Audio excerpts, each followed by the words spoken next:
Hey guys, welcome back to my channel. তো আশা করি তোমরা ভালো আছো। হ্যাঁ, আমিও খুবই ভালো আছি। আচ্ছা বলো তো বন্ধুরা, ব্লগ কখন থেকে নিশ্চয়ই সকাল থেকে। আর আমাকে দেখো, আমি তো আমার বন্ধুদের সাথে গিয়ে তারপরে ক্যামেরাটা বের করে মনে করছি যে আমার তো কোনো ব্লগই বানানো হয়নি, দেখেছো? তো তারপরে কিন্তু দেখতেই পাচ্ছ এরা সবাই উঠভাটান কাজ করছে, বাস দাঁড় করাচ্ছে, অটো দাঁড় করাচ্ছে। তো দাঁড় করাচ্ছে তারপরে কিন্তু আমরা চলে এসেছিলাম শপিং করতে, একটা শাড়ি কিনতে এসেছিলাম। আর তোমাদেরকে তো বলাই হয়নি আজকে আমরা কোথায় এসেছি।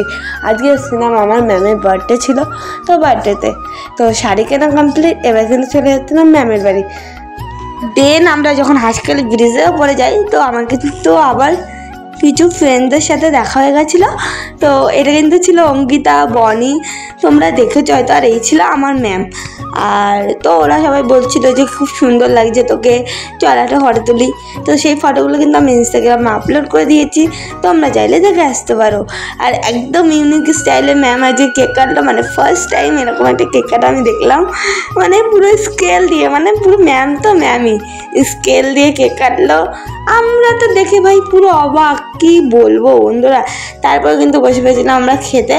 আমাদের কিন্তু খেতে একদম লাস্টেই বসেছিলাম, অনেকক্ষণ কাজ টাজ করে অনেক লাস্টেই বসেছিলাম। তারপর কিন্তু আমার পাপা আমাকে নিচে চলে এসেছিলো। আর এই দিকে কিন্তু আমরা যেতে যেতে অনেকটাই সন্ধ্যা হয়ে গেছিলো বাড়ির দিকে। তো বাড়িতে এসেই আমি আবার ঘুমিয়ে পড়েছিলাম।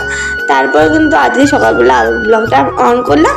তো আজকের ব্লগটা এই পর্যন্ত। নেক্সট ব্লগ আসছে খুব তাড়াতাড়ি। নেক্সট ব্লগটা দেখার জন্য আমার ইউটিউব চ্যানেলটা সাবস্ক্রাইব করে দিও। আর এই ব্লগটা কেমন লাগলো সেটা কিন্তু অবশ্যই কমেন্টে বলো। আর যদি ব্লগটা ভালো লেগে থাকে তাহলে কিন্তু সাবস্ক্রাইব করে দিও। টাটা।